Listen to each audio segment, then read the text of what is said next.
যারা এতিমকে ভালোবাসে আল্লাহ তাদেরকে ভালোবাসে। এবং আল্লাহর হাবিব সাল্লাল্লাহু আলাইহি ওয়াসাল্লাম বলতেন, আনা ওয়া কাফিলুল ইয়াতীমি ফিল জান্নাতি কাহাতাইন, আমি এবং এতিমের রক্ষণাবেক্ষণকারী এইভাবে প্রতিবেশীর মতো জান্নাতে থাকব। এই দুই আঙ্গুলের মাঝে যেমনি গ্যাপ নাই, আমার আর এতিমের রক্ষণাবেক্ষণকারী তার বাড়ির মাঝখানে কোনো গ্যাপ থাকবে না জান্নাতে।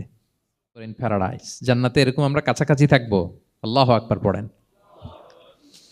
তাহলে এতিমের রক্ষণাবেক্ষণকারীকে আল্লাহ তাআলা ভালোবাসেন। যারা এতিমকে পছন্দ করে না, এতিমকে তাড়িয়ে দেয়, তাদেরকে আল্লাহ পছন্দ করেন। আল্লাহ তাআলা বলেন, আরাআইতাল্লাযী ইউকাযযিবু বিদ্দীন ফাযালিকাল্লাযী ইয়াদুউল ইয়াতীম। যারা আখিরাতকে অবিশ্বাস করে তারাই এতিমকে ঘাড় ধাক্কা দিয়ে তাড়িয়ে দেয়। কোনো বিশ্বাসী কখনো এতিমের সাথে খারাপ আচরণ করে না। আপনাদের যাদের মন শক্ত, অনেকের চোখ দিয়ে পানি নামতেও আছে, খুব আল্লাহওয়ালা। আমার জীবনে এত আল্লাহওয়ালা আমি দেখি নাই, কিন্তু ওনার চোখ দিয়ে পানি নামে না। বারবার এসে আমারে বলে যে, মিজান কি করবো বলো, তুমি একটু মোনাজাত ধরো। আমার মনে আছে আমি ওনাকে নিয়ে মোনাজাত ধরতাম, তো ওনার কান্না আসে না চোখ দিয়ে। এত আল্লাহওয়ালা, খুব ভালো মানুষ, কিন্তু চোখ দিয়ে পানি নামে না। এটা অনেকের হয়, নানা কারণে হয়। তো আল্লাহর হাবিব সাল্লাল্লাহু আলাইহি ওয়াসাল্লাম বলেছেন, কারো যদি চোখ দিয়ে পানি না নামে বা হৃদয় নরম না হয়, তারা যেন এতিমের মাথায় হাত বুলিয়ে দেয়। এক সাহাবী এসে বলেন, ইয়া রাসূলুল্লাহ, আমার হৃদয়টা বড় শক্ত, হৃদয় নরম হয় না। রাসূল সাল্লাল্লাহু আলাইহি ওয়াসাল্লাম বললেন, তাই?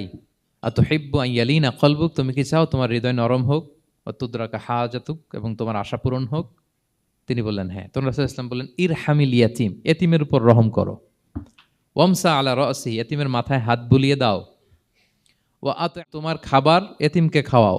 তালিনু কলবুক, তোমার অন্তর নরম হবে। তুদরাকা হাজাতুক, তোমার ইচ্ছা পূরণ হবে। তাহলে হৃদয় যদি শক্ত থাকে, কার মাথায় হাত বুলাবেন? বুলাইছেন কখনো? খুঁজে খুঁজে হাত বুলাবেন। বাংলাদেশে তো অনেক অরফেনেজ আছে, অনাথ আশ্রম, ওখানে যাবেন। সুযোগ হলে একদিন যে একটু লাঞ্চ করলেন ওদের সাথে বসে, ডিনার করলেন, একসাথে খেলেন, ওদের মাথায় হাত বুলিয়ে দিলেন, সাধ্যমতো কিছু উপহার হাতে তুলে দিলেন, আপনার ইচ্ছা পূরণ হবে আর আপনার হৃদয় নরম হবে ইনশাআল্লাহ। আর এতিমকে আদর করা মানে নবী সাল্লাল্লাহু আলাইহি ওয়াসাল্লামের প্রতি ভালোবাসা দেখানো। কারণ আমার নবী এতিম হয়ে বড় হয়েছেন। এতিমের প্রতি ভালোবাসা প্রকারান্তরে নবী সাল্লাল্লাহু আলাইহি ওয়াসাল্লামের প্রতি ভালোবাসা দেখানো হয়, কারণ আমার নবী এতিম হয়ে বড় হয়েছেন। সুবহানাল্লাহ। কিন্তু তার বিপরীতে আমরা সমাজে কি দেখি? এতিমের মাথায় হাত বুলানো তো দূরের কথা, এতিমের সম্পদও খেয়ে ফেলে অনেকে। হ্যাঁ, এরকম আছে না? সম্পদ দেদারসে গিলতেছে। কি যে আমাদের চিন্তাধারা! দেখবেন, যে লোকটা এতিমের সম্পদ গিলে, ওরা রোজা অবস্থায় এক ঢোক পানি গিলাতে পারবেন কিনা দেখেন। যে বলেন একটু পানি খান তো, খাবে না কেন? হারাম। তো ওই হারাম কিন্তু গিলতেছে ইচ্ছা মতো। রোজা অবস্থায় এক ফোঁটা আপনি পানি গিলাতে পারবেন না, এরে কেন? হারাম। কিন্তু ওইদিকে ভাতিজার সম্পদ গিলতেছে দেদারসে। আল্লাহ বলেন, এটা ভাতিজার সম্পদ না, এটা তুমি জাহান্নামের আগুন পেটে ঢুকাচ্ছ।